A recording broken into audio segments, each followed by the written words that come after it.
Hello बच्चों, K2S chemistry classes में आपका स्वागत है। फिर आज एक नया वीडियो के साथ आप लोग के बीच में आए हैं। आज का टॉपिक है हम लोग का बाल विवाह। तो बाल विवाह के बारे में हम लोग जानेंगे और इससे सारे रिलेटेड जो हमारे इसके प्रमुख नेता थे, बाल विवाह का रोकथाम करने में किनका किनका सहयोग रहा, इनका ये बाल विवाह कहाँ किसे जाता है, कब भारत सरकार ने अधिनियम लाया, कब किस उम्र में शादी करना चाहिए, ये सब सारे इस बिंदु पर हम सीखने का काम करेंगे। सीखने से पहले आप इस चैनल को सब्सक्राइब कर लीजिए, अगर सब्सक्राइब नहीं किए हैं तो सब्सक्राइब कर लीजिए और बेल आइकन दबा दीजिए ताकि नोटिफिकेशन के माध्यम में जितने भी इस यूट्यूब में आपका वीडियो अपलोड की जाएगी वो आपको नोटिस मिलता रहेगा। और आप इस चैनल पे सारे बने रहिएगा ताकि आपको एक एक वीडियो इस चैप्टर के और 10वीं वर्ग के सारे वीडियो मिलते रहेंगे। चलिए देखते हैं बाल विवाह क्या है और किसे कहा जाता है। तो बाल विवाह है क्या, यानी बाल विवाह कहा जाता है कि समाज में कम उम्र में शादी करने की प्रथा, ये बाल विवाह कहलाती है। तो बाल विवाह उसे बोलते हैं किसी लड़के या लड़की की शादी 18 साल की उम्र से कम यानी पहले होना, ये बाल विवाह कहलाता है, यानी बाल विवाह हो गया। दूसरा ये चीज समझिएगा कि बाल विवाह प्रथा अधिनियम शारदा एक्ट के तहत 1929 में लाया गया था। बाल विवाह के प्रति एक अधिनियम लाया गया जिसे शारदा एक्ट के नाम से जानते हैं, जिसे 1929 ईस्वी में लागू किया गया ब्रिटिश सरकार के समय। क्योंकि हम लोग जानते हैं कि उस समय भारत हम लोग का आजाद हुआ था 1947 ईस्वी में। तो उस समय 1947 से पहले हमारा भारत पर कौन शासन कर रहा था? अंग्रेज। जो एक कह सकते हैं कि हम लोग के यहाँ कमजोरियां ये थी कि हम लोग एकजुट होकर लड़ाई नहीं लड़ते थे अंग्रेजों के खिलाफ, जिनके वजह से अंग्रेज यहाँ पे अपना जो है डेरा डंटी कुत्ता बिलाई के तरह जमा लिए थे और वो लोग हटना नहीं चाहता थे। इसीलिए कि जब तक कि उसको खदेड़ा नहीं गया था तब तक भारत में वो लोग अपना राज और साम्राज्य बना के रखे हुए थे। तो उस समय अधिनियम लाया गया था शारदा एक्ट के तहत बाल विवाह प्रथा अधिनियम को रोक लगाया गया। लेकिन अंग्रेज बहुत कम कामों हम लोग के लिए करते थे, क्योंकि अंग्रेज कभी हम लोग का विकास देखना पसंद नहीं करते थे। तो बाल विवाह सबसे प्रमुख नेता जो भारत के थे वो थे राजा राम मोहन राय और केशव चंद्र सेन, जिन्होंने बाल विवाह के प्रथा के नियम कानून लाया था और ब्रिटिश सरकार द्वारा एक बिल पास कराया, उसके द्वारा स्पेशल मैरिज एक्ट जिसे कहा जाता है कि ये शादी का एक कानून लाइए जिस कानून के तहत किसी भी शादी किया जाए और गांव समाज हर जगह यह नियम का पालन किया जाए। क्योंकि देखिए गांव में कुछ महिला वर्ग में जो छोटे छोटे बच्चे होते हैं, लड़कियां होती है, कुछ महिला की सोच होती है, मतलब थोड़ा सा रहती है ना, अजीब टाइप का सोच रखती है। वो लोग चाहती है कि मेरी बेटी का जल्द शादी हो जाए, लेकिन अपने बेटियों को विकास नहीं देखना चाहती है। तो ये सब चीज बहुत दिक्कत है। तो उसी मैरिज एक्ट के तहत एक बिल पास कराया जिसे स्पेशल मैरिज एक्ट कहते हैं, जो 1 अप्रैल 1930 ईस्वी को बाल विवाह प्रथा पहली बार समाप्त किया गया। यानी ब्रिटिश सरकार के द्वारा पूर्ण रूप से बाल विवाह की प्रथा को समाप्त करने का कार्य 1 अप्रैल 1930 ईस्वी को समाप्त किया गया, जिसमें कि एक उम्र तय किया गया कि लड़के की शादी कम से कम 18 वर्ष होना चाहिए और लड़कियों की शादी 14 वर्ष रखी गई। लेकिन समय बदलता गया। समय बदलने के दौरान जैसे कि होता है ना गांव समाज में, सोच बदलना, शिक्षा स्तर बदलना, कुछ जो है अपना महिला जो है वो क्या होता है कि गांव समाज के उच्च के सोचने लगती है, तो उसने समाज को सोच के उठने लगी। तो वो सोचा कि नहीं, मेरा बेटा का शादी धीरे धीरे उम्र के बढ़ने के बाद किया जाए। तो शिक्षा आने के बाद उसके सोच में परिवर्तन हुआ।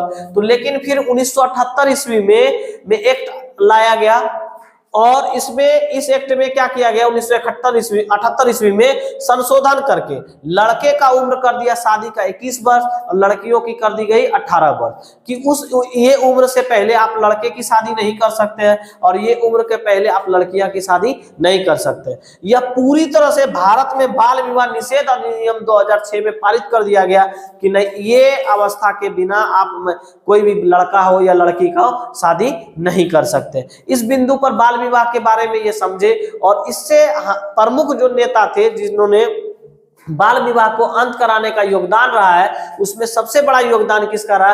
राजा राम मोहन राय और केशव चंद्र सेन का रहा, जिन्होंने बाल विवाह को रोकथाम के लिए वो ब्रिटिश सरकार से बिल पास करवाने का काम किया।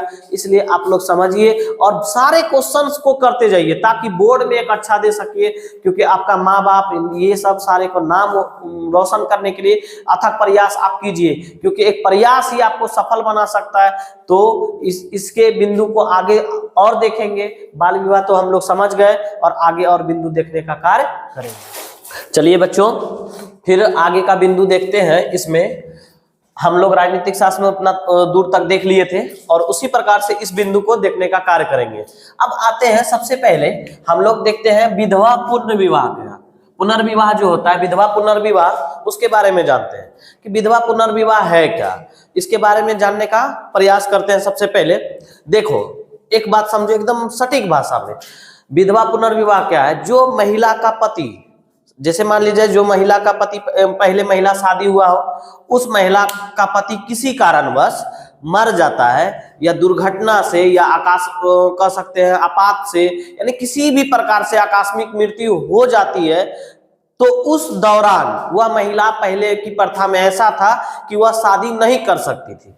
जैसे अगर किसी का पुरुष मर गया तो वह महिला जीवन भर ऐसे ही जीवन यापन करना पड़ता था, वह दोबारा शादी नहीं कर सकती थी। ऐसा प्राचीन परंपरा के अनुसार होता था। लेकिन क्या हुआ कि समय जब बदला तो बहुत ऐसे समाज सुधारक आए, इसका अथक प्रयास किए, क्योंकि इस समाज में जो कुरीतियां थी उसको बदलाव करना चाहा कि नहीं तो आने वाला पीढ़ी जो है इस प्रथा को गुलामी की जंजीरों में जकड़ जाएगा। क्योंकि प्रथा कोई भी हो, वह एक समाज को डुबोने का भी कार्य करती है और उगाने का भी कार्य करती है। ऐसा नहीं है कि कोई प्रथा डुबा ही देती है, लेकिन कुछ प्रथा ऐसा है जो समाज को एक ऐसा मोड़ पे लाके खड़ा कर देता है जो कि उसकी कल्पना आप कर भी नहीं सकते हैं, है ना। तो विधवा पुनर्विवाह में भी महिला के साथ ऐसा हो रहा था कि अगर किसी कारणवश आदमी का, मान लीजिए कोई महिला ऐसा हो, उसकी शादी अगर 1 महीना पहले हो और उसकी पति अगर देहांत हो जाता है किसी कारणवश, दुर्घटनावश, तो वह जीवन अकेला ही गुजारना पड़ता था। तो ऐसा संभव नहीं था। तो ऐसा संभव अगर नहीं है तो पहले की महिला तो गुजार लेती थी, लेकिन आज के वर्तमान समय में इस चीज को बदलाव लाया गया। तो इसके समाज सुधारक बदलाव लाए ताकि वह महिला जिसकी पति मर गया, वह महिला दोबारा किसी दूसरे के साथ अपना घर बसा सके, अगर अपना आगे का जीवन यापन कर सके। तो ऐसे एक समाज सुधारक थे जिनका नाम था ईश्वर चंद्र विद्यासागर। ईश्वर चंद्र विद्यासागर का एक बचपन में हम लोग कहानी पढ़े थे, बड़ा बहुत ही अच्छा था कहानी। क्या अच्छा था कि मतलब उसने जब रोड पे एक लड़का को भीख मांगते देखा तो उसने 1 रुपया देने के बजाय उसको उस समय के अनुसार वो कुछ पैसे, जो 10 पैसे 20 पैसे जब चलते थे उस समय, 2 पैसे 1 पैसे ना देकर उसको 2 रुपया दे दिया गया था, ताकि तुम, उस बच्चे से कहा गया कि आप ये 2 रुपया रखो और आज के बाद भीख मांगना बंद कर दो और कोई धंधा करो, यानी कोई अपना बिजनेस करो। तो उस बच्चे ने वह 2 रुपया से एक बिजनेस को स्टार्ट किया। वह मिठाई का दुकान खोला छोटे स्तर पे और धीरे धीरे बहुत बड़ा मिठाई का व्यापार बन गया। जब वह मिठाई का व्यापार बन गया तो एक दिन अचानक ईश्वर चंद्र विद्यासागर उसी रास्ते से, जिस रास्ते पे लड़के भीख मांग रहे थे, उसी रास्ते से गुजरना हुआ।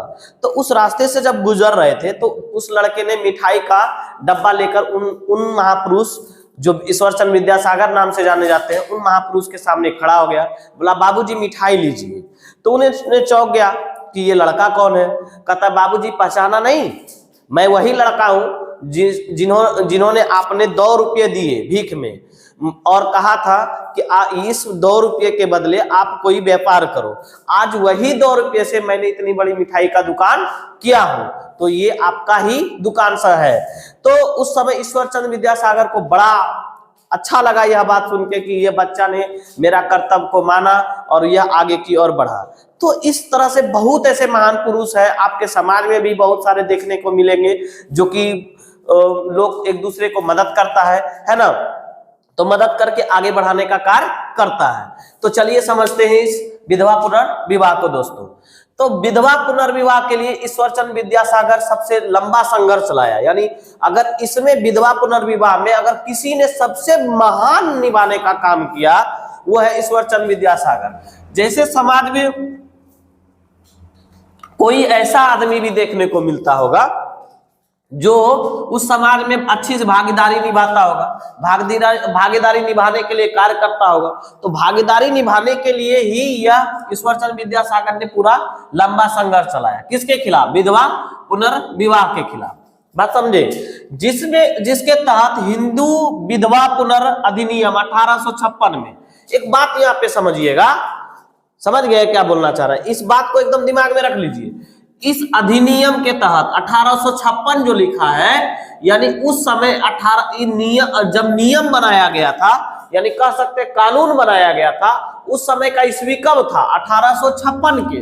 तो इसीलिए हर एक कोई भी अधिनियम लिखा जाएगा तो उसके पीछे ईस्वी लिखा जाता है, इसलिए कि वह उसी ईस्वी में पारित हुआ था। बात समझे कि नहीं समझे? अरे बढ़िया से समझिए। देखिए क्या कह रहे थे हम? जिस अधिनियम का जिस ईस्वी में पास किया जाए उस अधिनियम के अंत में उस ईस्वी को दर्शाया जाता है। अब तो समझ में आ गया होगा। अरे थोड़ा सा समझने का प्रयास कर लीजिए। हिंदू विधवा पुनर्विवाह अधिनियम कब पारित हुआ? 1856 ईस्वी में ही पारित हुआ होगा, क्योंकि 1856 ईस्वी में यह अधिनियम बना के तहत 16 जुलाई 1856 ईस्वी में। कितना ईस्वी में? अरे बकलोल, उस टाइम का जो ईस्वी था ना तो वो 1856 था, और यह अधिनियम जो है ना लागू जो किया गया 16 जुलाई 1856 ईस्वी में। कितना ईस्वी में? 16 जुलाई 1856 ईस्वी में हिंदू विधवाओं को पुनर्विवाह को वैध मान्यता मिली। वैध मतलब क्या हो गया? आजादी मिल गई। अरे जैसे कि कोई लड़का ना 2-4 फैट आजादी से मार देता है, उसको जैसे लड़ाई हुआ, दे धड़ाधम दे दिया, तो उसको आजादी मिला ना, कि कोई बोलने वाला नहीं, 2-4 थमासा बढ़िया से जमा देता है। तो उसी तरह विधवा को जो है एक समाज से उठ के उस समय ब्रिटिश सरकार एक कानून बना दिया, क्या कि आप जो है महिला जिसकी पति मर जाए वह महिला इस कानून के तहत अपना घर बसा सकती है किसी पुरुष के साथ। बात समझ लो। अरे गांव में बियाह शादी होता है ना, कोई महिला अपना वर को चुनती है ना, शादी करती है ना, उसके साथ वधू रहती है लड़की और वर रहता है लड़का, दोनों में बियाह करके अपना घर बसाता है ना। तो उसी तरह कोई महिला का पुरुष जब मर जाता था, उस समय प्राचीन व्यवस्था में शादी करने की प्रथा नहीं थी, और बाद में यह ब्रिटिश सरकार ने 1856 में कानून लाया।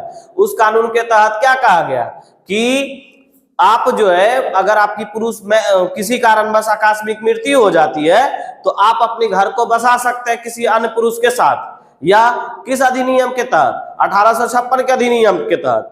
कौन इसका पूरा नाम क्या था? विधवा पुनर्विवाह अधिनियम। बात समझे? इसको कब मान्यता मिली? 16 जुलाई 1856 में। समझे ना बकलोल? देख इधर, अब यहाँ हिंदू विधवा पुनर्विवाह अधिनियम लॉर्ड डलहौजी के कार्यकाल में तैयार किया गया। यानी उस समय ब्रिटिश गवर्नर जो थे उस समय थे लॉर्ड डलहौजी। उसके समय में विधवा पुनर्विवाह अधिनियम को ड्राफ्ट मतलब कह सकते हैं नियम बनाया जा रहा था, कि बन गया था उसके नियम, लेकिन लागू उसके कार्यकाल में नहीं हो पाए। किसके कार्यकाल में? डलहौजी के कार्यकाल में। डलहौजी के कार्यकाल में कानून बना लेकिन लागू नहीं हो पाया। ठीक है, तो दौरान तैयार किया गया था, लेकिन यह अधिनियम 1856 ईस्वी में लॉर्ड कैनिंग के द्वारा, उस समय कौन थे? Lord Canning. तो लॉर्ड कैनिंग के द्वारा पारित किया गया। तो लॉर्ड कैनिंग उस समय ब्रिटिश गवर्नर जनरल थे। किसके समय में? लॉर्ड कैनिंग के समय में। और बना किसके समय में? लॉर्ड डलहौजी के समय में। सवाल दो तरह से पूछेगा, यहां एकदम गौर करने का जरूरत है। क्या लॉर्ड डलहौजी के समय में यह कानून बन के तैयार हुआ, लेकिन लॉर्ड कैनिंग के समय यह कानून को लागू कर दिया गया? कौन सा कानून को? विधवा पुनर्विवाह अधिनियम के कानून को। बात समझे कि नहीं? ये 2 सवाल दागेगा आपका एग्जाम में, आराम से इसको एकदम हिट करना है क्वेश्चन। ठीक है, बात समझे कि नहीं? कि पूछ देगा कि विधवा पुनर्विवाह अधिनियम कब पारित हुआ, तो 16 जुलाई 1856 में। किसके समय में बन के तैयार हुआ? लॉर्ड डलहौजी के समय में। किसके समय लागू किया गया? लॉर्ड कैनिंग के समय में। पूछेगा कि ब्रिटिश सरकार का कौन से वायसराय थे या गवर्नर थे, है ना, जिसके समय में कानून को लागू किया गया? Lord Canning. और बना किसके समय में? लॉर्ड डलहौजी के। तो ये आपको दिमाग में 3 क्वेश्चन को आपको याद दिमाग में रखना है हर हाल में, बात समझे, ताकि आपका एग्जाम पूछे तो आपको पीछे नहीं हटना, एकदम टिप देना है उसको एकदम। जैसे आता है गोली आया उधर से, तो 2 आदमी पे निशाना जब लगता है ना, तो गोली मारता है तो क्या होता है? डायरेक्ट उसको छूता है। तो उसी तरह जब ये आंख जब उस क्वेश्चन को देखे, तो जितना स्पीड में देखता है उसी स्पीड से ऑप्शन को टिपना है, बात समझे। क्योंकि हम लोग जब पढ़ रहे हैं तो अगर क्वेश्चन छूट जाए तो फिर पढ़ने का क्या फायदा हुआ? कोई फायदा है रे बकलोल? इसलिए पढ़ना है, चाहे जो हो जाए लेकिन पढ़ब, चाहे कुछ भी करब लेकिन पढ़ब, ठीक है, पढ़ के ही कुछ करना है।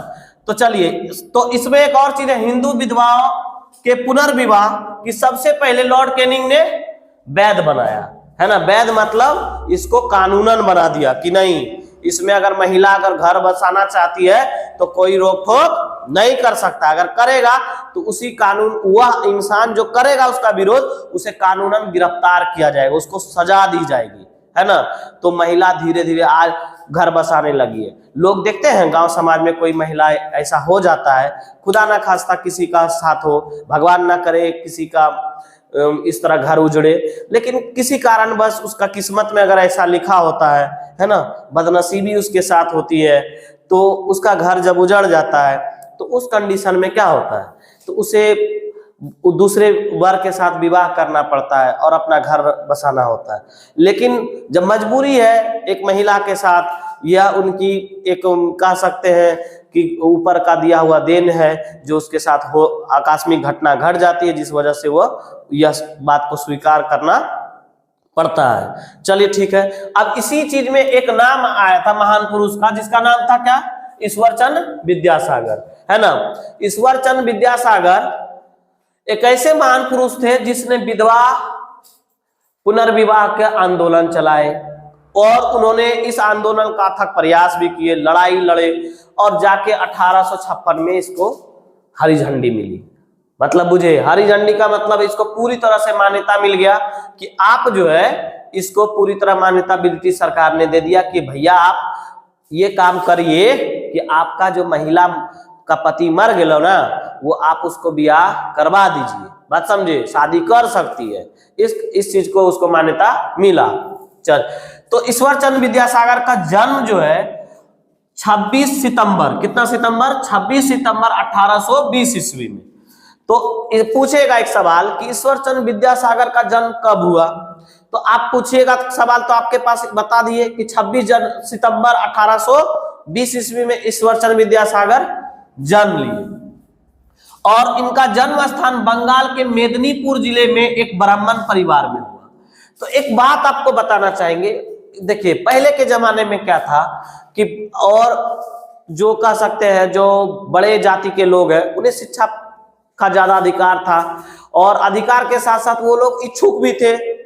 और हम लोग के यहाँ शिक्षा के जो छोटे के वर्ग के लोग थे, उनके शिक्षा के प्रति उतना पकड़ नहीं था, उनके समाज में शिक्षा का वैल्यू नहीं थी, तो वो लोग शिक्षा से वंचित थे। लेकिन आज के वर्तमान समय में जो मध्यम वर्ग के लोग हैं, जो नीचे वर्ग के लोग हैं, वो शिक्षा को अग्रसर हो रहे हैं। तो बहुत ऐसे समाज सुधारक है जो ऊंचे वर्ग के लोग के आते हैं, क्योंकि उनके पास शिक्षा था, कानूनन लड़ने का अधिकार, लड़ने का तरीका पता था। अधिकार तो सबको था, लेकिन लड़ने का तरीका इनके पास था। जैसे हमारे बाबा साहब भीमराव अम्बेडकर एक महान पुरुषों में गिनती आते, इसलिए क्योंकि उन्हें युगों युगों तक याद किया जाएगा, क्योंकि उनके जैसा मनुष्य हर देश में पैदा हो, हर जगह पैदा हो, क्योंकि उनके जैसा होना सबकी बस की बात नहीं है, क्योंकि भगवान जो है सबको उस लायक बनाए, क्योंकि उन्होंने ऐसा मतलब मध्यम वर्ग के लिए किया कि वह आज मध्यम वर्ग आज उठने का कार्य बाबा साहब भीमराव अम्बेडकर की देन माना जाता है।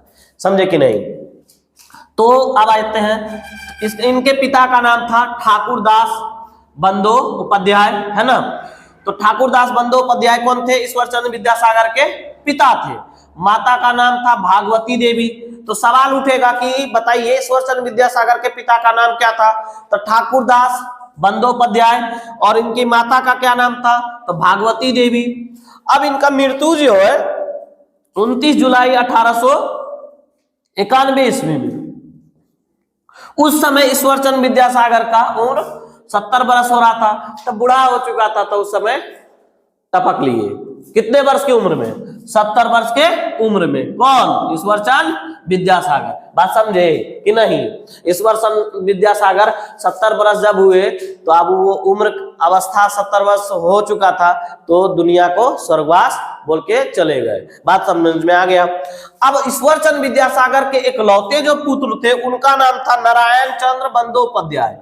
तो ईश्वरचंद्र विद्यासागर विधवा पुनर्विवाह के खिलाफ मतलब समर्थक थे। खिलाफ थे क्या चीज?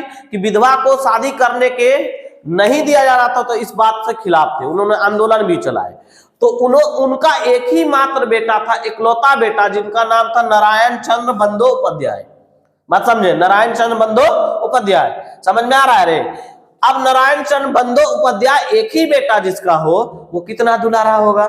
जेकर एक बेटा रहता है, हेरे बेटा, हेरे नुनू कह के पुकारता है। काहे? कि मेरा इकलौता बेटा है। थोड़ा सा एकदम पूरा उसको मतलब क्या कहते हैं, लोलना के जैसे उसको प्यार देता है, पूरा एकदम कह सकते हैं उसको, एकदम इतना दुलार से बुलाएगा, लगेगा सब कुछ वही है ना। तो उसी तरह सोच लीजिए कि ईश्वरचंद्र विद्यासागर का एक ही बेटा था जिनका नाम था नारायण चंद्र बंदोपाध्याय।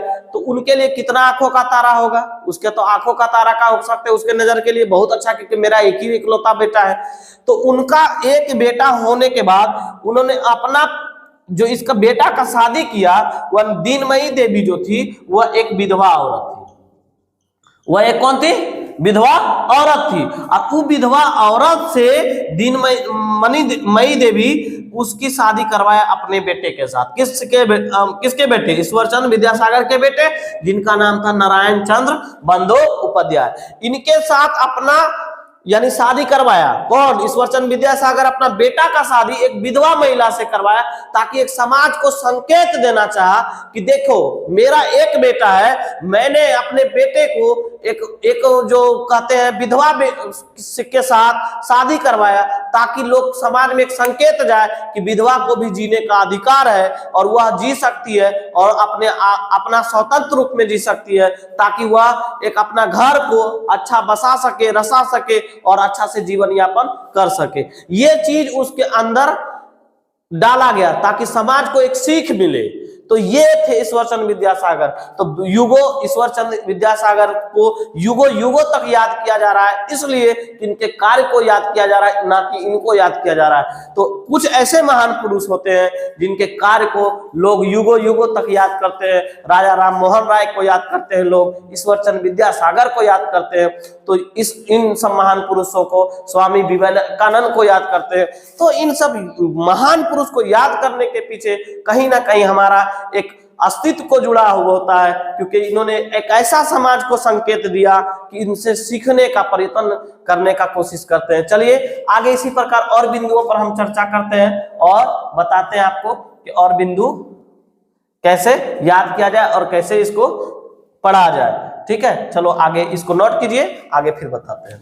तो चलिए बेटा इस फिर पॉइंट अगला देखते हैं हम लोग। एक पॉइंट आता है भ्रूण हत्या, है ना। भ्रूण हत्या क्या है, इसको जानने का कोशिश करते हैं हम लोग सबसे पहले कि भ्रूण हत्या है क्या, है ना। तो सबसे पहला बात हम लिखे हैं माँ के गर्भ। गर्भ किसको बोलते हैं बेटा? तो माँ के गर्भ जहाँ पे बच्चा पलता है ना, जिसे माँ के गर्भ बच्चा पलता है, जिसको उसको क्या बोलते हैं? माँ गर्भ बोलते हैं या गर्भाशय भी बोलते हैं। बायोलॉजी में पढ़ने मिलता है गर्भाशय, है ना। तो गर्भाशय भी बोलते हैं। तो उस गर्भाशय में कोई भी शिशु 9 महीने तक अपने माँ के गर्भ में पलता है। अब पलने के बाद वह जन्म लेता है इस दुनिया में और वह सृष्टि को देखता है ना। तो माँ जो होती है वो सबसे सर्वश्रेष्ठ क्यों है? क्योंकि उसके लिए यह है क्योंकि उसके गर्भ से जुड़ा एक एक पल, एक एक सेकेंड, एक एक दिन अपने माँ के साथ वो बिताता है। कितने महीने तक? 9 महीने तक, है ना। माँ अगर वो अन्न खा रही है तो बच्चे उसके भी खा रहे हैं। इस तरह से मतलब बड़ा अनोखा जिंदगी 9 महीने तक होती है। उस माँ का कष्ट को भी अगर 9 महीने तक का अगर चुकाना चाहे इंसान तो चुका भी नहीं सकता। उसके बोझ के तले हमेशा ये जिंदगी उनके उधार रहेगा कि नहीं? एकदम रहेगा, क्योंकि आप जानते हैं कि माँ माँ होती है, चाहे वो कुछ भी हो। माँ अगर है तो संसार है, माँ नहीं है तो संसार नहीं है। जिनकी माँ नहीं है उनसे जाके पूछिए कि उनका संसार कैसा है ना। तो माँ के गर्भ में शिशु का पता लगाकर मार देना, यानी माँ के गर्भ में अगर पता चल जाता था कि लड़की है तो उसको हत्या कर दी जाती थी। तो माँ को गर्भ में पता लगाकर मार देना, ये क्या कहलाता था? भ्रूण हत्या कहलाता था। तो भ्रूण हत्या जो है एक तरह से पाप ही कह सकते हैं, है ना। बड़ा बेचित्र आदमी होता होगा उस टाइम, नहीं होता होगा? कितना जल्लाद टाइप आदमी होगा कि अपना बच्चा को यूं ही मतलब मार देता था। तो उस समय का मतलब उस समय को सोचना हम लोग के लिए बस की बात नहीं है कि कैसे उस संभव हो पाता होगा और कैसे लोग कर देता था कि बेटियां अगर पेट में है तो उसे मार दिया जाता था या जन्म लेने के बाद मार दिया जाता था। तो ऐसा चीज बहुत चीज देखने मिलता है। तो भ्रूण हत्या उसको कहते हैं जो माँ के गर्भ में आज के डेट में अल्ट्रासाउंड होता है वगैरह दिखा के मार देने की प्रक्रिया भ्रूण हत्या कहलाती है।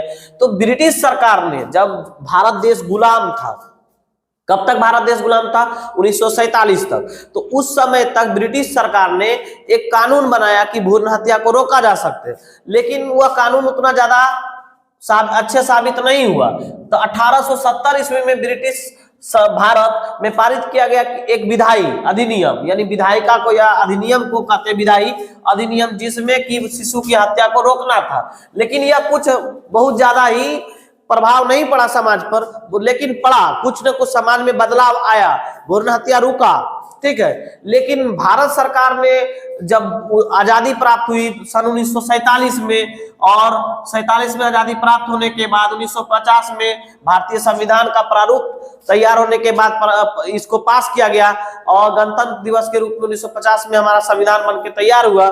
तो ये सारा चीज जब हम लोग 26 जनवरी 1950 को झंडा फहराए तो संविधान के तहत यह कानून लाया गया कि उस कानून में अगर कोई आदमी भ्रूण हत्या करता है तो उसे कानूनन एक अपराध माना जाएगा, क्योंकि वह एक हत्या का आरोपी कहलाएगा।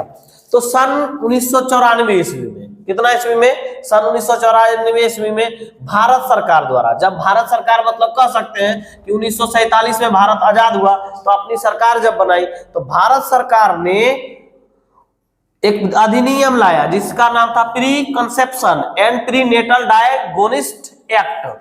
इसके तहत 1994 में, हमने पहले भी बताया पॉइंट में कि जिस ईस्वी में ये कोई भी चीज अधिनियम पारित होता है उस ईस्वी को जोड़ा जाता है पीछे में। तो कब पारित हुआ? 1994 में। तो 94 के तहत 1994 ईस्वी में भारत प्रसव का मतलब होता है बच्चा जन्म देने के बाद जो प्रक्रिया होता है उसको बोलते हैं प्रसव। यानी महिला जब बच्चा जिस दिन जन्म देती है उस क्रिया को क्या बोलते हैं? प्रसव बोलते हैं, है ना। तो महिला प्रसव की क्रिया बोलते हैं। तो प्रसव पूर्व यानी बच्चे के जन्म देने से पहले, बात समझे, बच्चे के जन्म देने से पहले, तो पहले यानी प्रसव के पूर्व लिंग निर्धारण, लिंग मतलब निर्धारण मतलब लड़का या लड़की का पता लगाना, निर्धारण पर प्रतिबंध लगा दिया कि आप जो है 1994 के अधिनियम के तहत यह प्रतिबंध लगा दिया गया था कि आप जो है कोई भी, चाहे वो लड़का हो चाहे वो लड़की हो, उसका लिंग निर्धारण आप नहीं पता कर सकते। अगर पता करते हैं, अगर चल जाता है अगर किसी भी सरकारी आदमी को यानी वह पुलिस पदाधिकारी को, तो आप उसका कानूनन अपराध माना जाइएगा। बात समझ में आ गया? अब आते हैं प्रीत प्रधान। प्रीत का मतलब, प्रधान का मतलब है यानी पिता के बाद प्रधान कहलाने वाला, यानी पिता के मरने के बाद प्रधान कहलाने का अधिकार किसको है? ठीक है, तो उसको बोलते हैं प्रीत प्रधान। प्रीत मतलब जो पैतृक संपत्ति है उस पर क्या बेटियों का अधिकार है या नहीं है, या सिर्फ बेटा का अधिकार है? तो बेटा प्रीत प्रधान में प्राचीन काल से देखे जा रहे हैं कि इसका मतलब जो अधिकांश उपयोग बेटा का ही क्षेत्र में दिया जाता है, क्योंकि देखते हैं कि जहां का महिला मतलब शादी होके जाती है उस घर का मालकिन हो जाती है, अपने पिता के संपत्ति में भागीदारी नहीं निभा सकती है, तो पितृ प्रधान बोलते हैं कि इसका शाब्दिक अर्थ देखते हैं पिता का शासन, पर इस पद का प्रयोग महिलाओं की तुलना में पुरुषों का ज्यादा महत्व होता है। यानी कह सकते हैं कि पिता के संपत्ति पर सबसे ज्यादा अगर अधिकार है तो वो किसका अधिकार है? पुरुष का। तो उसी को बोलते हैं पितृ प्रधान। ज्यादा शक्ति देने वाली व्यवस्था के लिए भी किया जाता है। तो इसका मतलब है पितृ प्रधान के अंतर्गत कह सकते हैं कि पिता के संपत्ति पर सबसे ज्यादा किसका अधिकार? बेटा का अधिकार माना जाता था। यह प्राचीन काल से चलता आ रहा है और आज तक इस चीज को देखा जाता है ना। तो एक बेटा एक बात समझिए, इसको अच्छी तरीके से मतलब समझ लीजिए कि मतलब हर एक बिंदु को इतना अच्छा तरीका समझिए ताकि आपको दिक्कत ना हो, है ना, ताकि आप अपने जो बोर्ड एग्जाम में है वो अच्छे से अच्छे लिख सके, ठीक है। और डरना नहीं है, एग्जाम 2024 का जो बोर्ड आपका आएगा उससे डरना नहीं है ना, और डर के आगे जीत है ना। और कहा एक चीज बात समझिए, कोई भी चीज हौसला उसके पास होता है जिसके पास डर नहीं होता है, और सरहदें वह पास करती है जिनके पास अपनी बुलंदियां होती है। यानी जिसके पास अपना बनाने का, बुलंदी मतलब सेमिनार बनाने का क्षमता हो, जिसे अपने महल खड़ा करने का क्षमता हो, वह बुलंदी को छूता है।